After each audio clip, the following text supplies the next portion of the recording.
આજે રાજકોટ મુકામે અને ગુજરાતમાં જે કરદાકાંડ થયું હતું બોટાદના હળદર મુકામે, તેમાંથી અમારા જે પહેલાં 42 ખેડૂતો જેલ મુક્ત થયા હતા, આજે ફરી અમારા માટે સમગ્ર ગુજરાતના 54 લાખ ખેડૂતો માટે બીજા એક ખુશીના સમાચાર છે કે અમારા આજે 13 ખેડૂતોના જામીન મળી ગયા છે.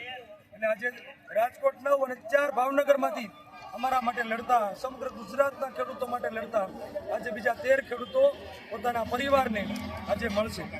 છેલ્લા 60 દિવસથી જેલમાં આ ભારતીય જનતા પાર્ટીએ બંધ કર્યા હતા અને એના કારણે આજે અમારા પાર્ટીના જે સનિષ્ઠ વકીલો છે એને ધારદાર દલીલના કારણે આજે 13ના જામીન મળ્યા છે અને બપોર પછી બીજા અમારા 4 ખેડૂતોને જામીન મળ્યા છે. ત્યારે આજે ભારતીય જનતા પાર્ટીએ એના કહેવાથી જે પોલીસ તંત્રએ અમારી પર જે લાઠીચાર્જ કર્યો હતો અને હળદરમાં આપણને જલિયાવાલા બાગની મિત્રો યાદ દિવરાવે, અને એ દિવસ એ ખેડૂતો માટે ગુજરાતનો મિત્રો એક કાળો દિવસ હતો. અમારા ખેડૂતોને હાથ પગ ભાંગી નાખવામાં આવે. આજે પણ એના ઘાર ઉજાણા નથી. અમારા ખેડૂત અનેક પીડા સહન કરી રહ્યો છે. આજે અમારા ઘણા બધા ખેડૂતો એવા પણ છૂટ્યા છે કે એમના ધર્મપત્ની બીમાર હોય, કોઈના દીકરા બીમાર હોય, પોતાના જમાઈ એક્સપાયર થઈ ગયા હોય, પોતાનો દીકરો એક્સપાયર થઈ ગયો હોય, તેમ છતાં પણ એના પરિવારને મળી શક્યા નથી. પણ આજે આ 17 ખેડૂતોને જામીન મળ્યા છે એ અમારા માટે બહુ ખુશીનો માહોલ છે. અને ત્યારે સમગ્ર ગુજરાતના તમામ ખેડૂતો અને ખુશીનો દિવસ તરીકે ઉજવશે.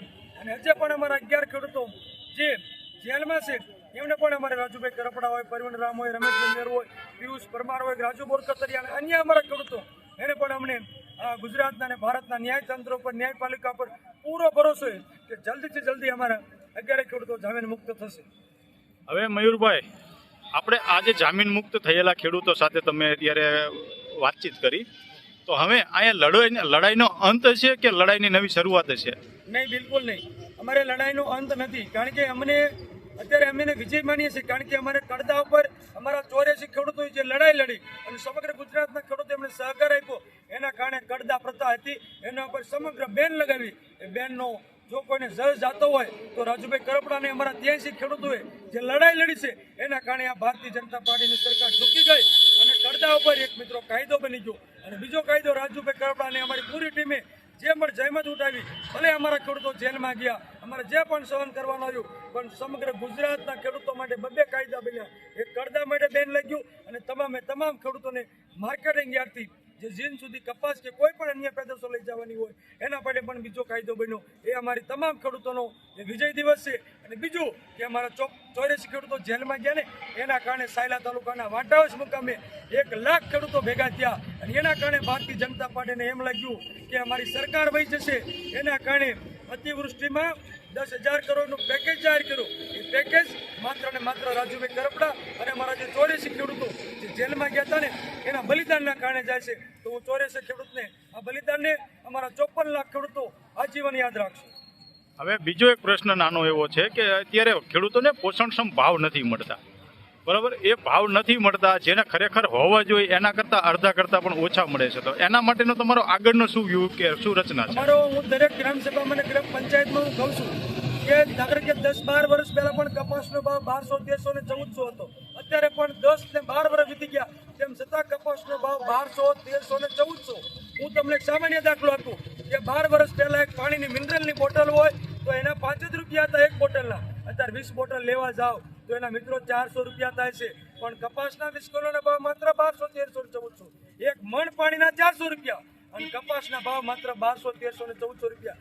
ડીએપીની થેલી આજથી 12 વર્ષ પહેલા માત્ર 400 રૂપિયામાં મળતી હતી, આજે એના 1600 રૂપિયા. એનપીકે ખાતર 18 જે આવતું હતું એના માત્ર ત્યારે 450 રૂપિયા હતા, અત્યારે 1800 રૂપિયામાં મળે છે.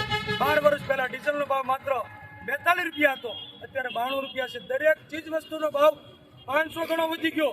પણ અમારો ખેડૂત ગુજરાતનો, જગતનો, સમગ્ર ભારતનો જગતનો તાત એટલે ખેડૂતનો દીકરો રાત દિવસ મહેનત કરે, તેમ છતાં ખેત પેદાશનો ભાવ અત્યારે ત્યાં છે. વડાપ્રધાને એમ કીધું હતું કે 2022માં ખેડૂતોની આવક ડબલ કરશું, પણ આવક ડબલ થઈ નથી. ત્યારે અમારા ખેડૂતને માત્ર ને માત્ર મોંઘવારીનો માર સહન કરવો પડે છે. મેં તમને એક દાખલો આપ્યો કે જેમ પાણીના ભાવ 10 વર્ષ પહેલા જે 5,020 રૂપિયા છે ને, એમ કપાસના ભાવ અત્યારે એ જ મોંઘવારી પ્રમાણે ગણીએ ને તો 3,000 રૂપિયા એક મણના મળે ને તો અમારા જગતના તાતને કોઈ પણ આવી મોંઘવારીનું કે અસહ્ય એ ખેડૂતને આત્મહત્યા કરવાનો વારો નહીં આવે. હવે મયુરભાઈ, અત્યારે હું અમુક વિસ્તારમાં પ્રવાસ કરું છું, એની અંદર હું જોઉં છું કે ક્યાંક ને ક્યાંક યુરિયા અને ડીએપીની અછત જોવા મળે છે. તો તમારો જે હાલમાં સુરેન્દ્રનગર વિસ્તાર છે, તો એની અંદર શું તમને જોવા મળે છે?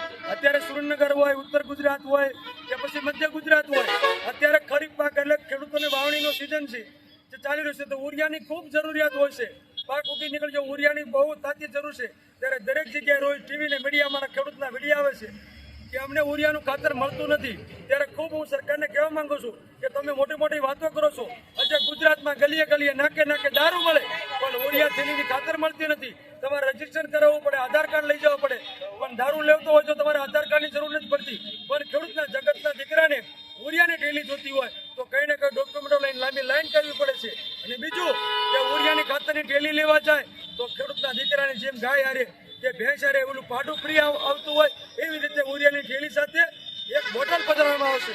તો સરકારને અમારે લાગણીને માંગણી છે કે તાત્કાલિક ઉરિયા સાથે જે નાની બોટલ આપે છે તાત્કાલિક બંધ કરવામાં આવે અને સમગ્ર ગુજરાતમાં જે પણ ખેડૂતોની ઉરિયાની માંગ છે એ તાત્કાલિક ધોરણે પૂરી કરવામાં આવે. નકર ફરી ખેડૂત ગાંધી સિંધિયા આંદોલન કરવા પણ તૈયાર રહેશે.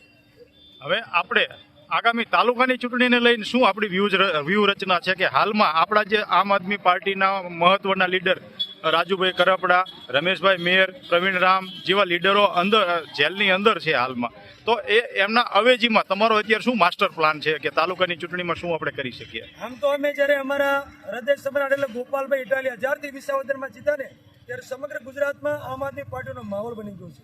કારણ કે 32 વર્ષથી આ ભારતીય જનતા પાર્ટીએ સમગ્ર ગુજરાત રાજ્યને એક ગુલામ બનાવી દીધું છે. ગુજરાતમાં કોઈ પણ ખેડૂત હોય કે કોઈ પણ 18 સમાજનો કોઈ પણ વ્યક્તિ ભારતીય જનતા પાર્ટીના ધારાસભ્ય પણ એક વાંદરા ઘોડે મૂંગા બેઠા છે, કંઈ પણ બોલી શકતા નથી. જિલ્લા પંચાયતનો સભ્ય હોય, તાલુકા પંચાયતનો સભ્ય હોય, તાલુકા પંચાયતમાં જઈને માત્ર ઊંચી આંગળી કરે છે.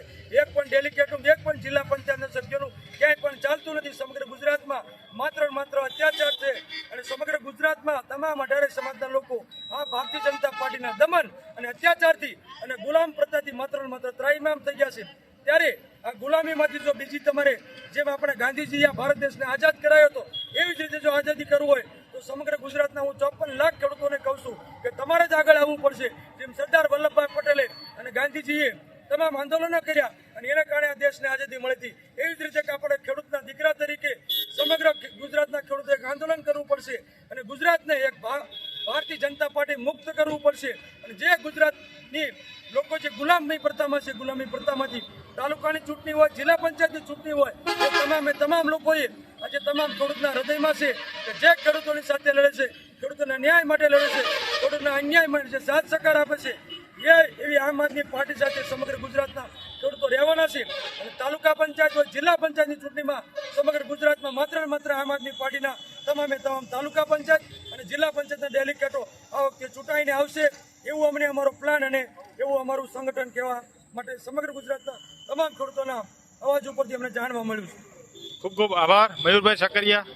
Thank you.